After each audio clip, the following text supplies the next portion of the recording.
I left the nursery and headed home. Perhaps it would be instructive to understand the neighborhood into which Mr. Frank Bellarosa had chosen to move himself and his family. It is quite simply the best neighborhood in America, making Beverly Hills or Shaker Heights, for instance, seem like tract housing. It is not a neighborhood in the urban or suburban sense, but a collection of colonial-era villages and grand estates on New York's Long Island. The area is locally known as the North Shore, and known nationally and internationally as the Gold Coast, though even realtors would not say that aloud. It is an area of old money, old families, old social graces, and old ideas about who should be allowed to vote, not to mention who should be allowed to own land. The Gold Coast is not a pastoral Jeffersonian democracy. The nouveau riche, who need new housing and who comprehend what this place is all about, are understandably cowed when in the presence of a great mansion that has come on the market as a result of unfortunate financial difficulties. They may back off and buy something on the South Shore where they can feel better about themselves. Or if they decide to buy a piece of the Gold Coast, they do so with great trepidation, knowing they are going to be miserable and that they had better not try to borrow a cup of Johnny Walker Black from the people in the next mansion. But a man like Frank Bellarosa, I thought, would be ignorant of the celestial beings and great social icebergs who would surround him, completely unknowing of the hallowed ground on which he was treading. Or, if Frank Bellarosa was aware, perhaps he didn't care, which was far more interesting.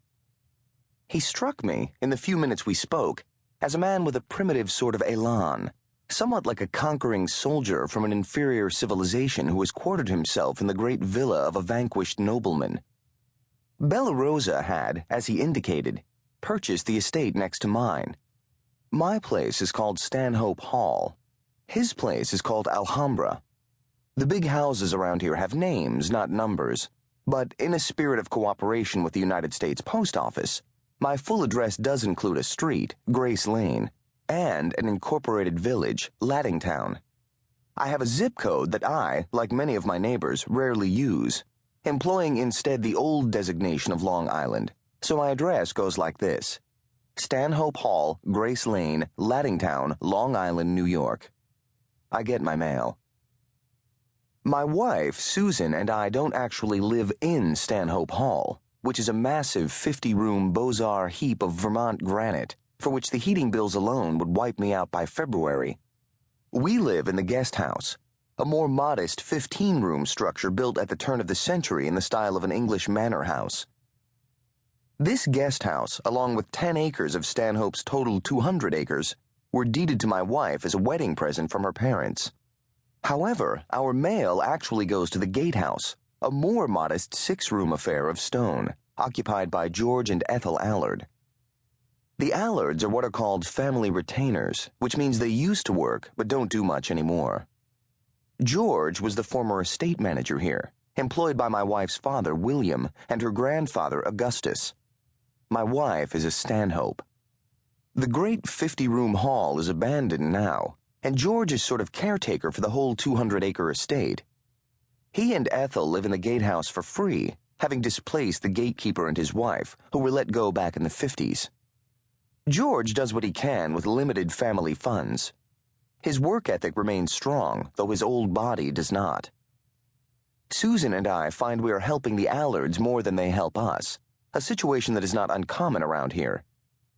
George and Ethel concentrate mostly on the gate area, keeping the hedges trimmed, the wrought iron gate painted, clipping the ivy on the estate walls in the gatehouse, and replanting the flower beds in the spring. The rest of the estate is in God's hands until further notice. I turned off Grace Lane and pulled up the gravel drive to the gates, which are usually left open for our convenience, as this is our only access to Grace Lane and the wide world around us. George ambled over, wiping his hands on his green work pants. He opened my door before I could and said, "Good morning, sir."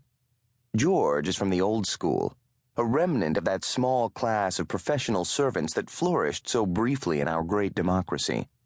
I can be a snob on occasion, but George's obsequiousness sometimes makes me uneasy. My wife, who was born into money, thinks nothing of it and makes nothing of it.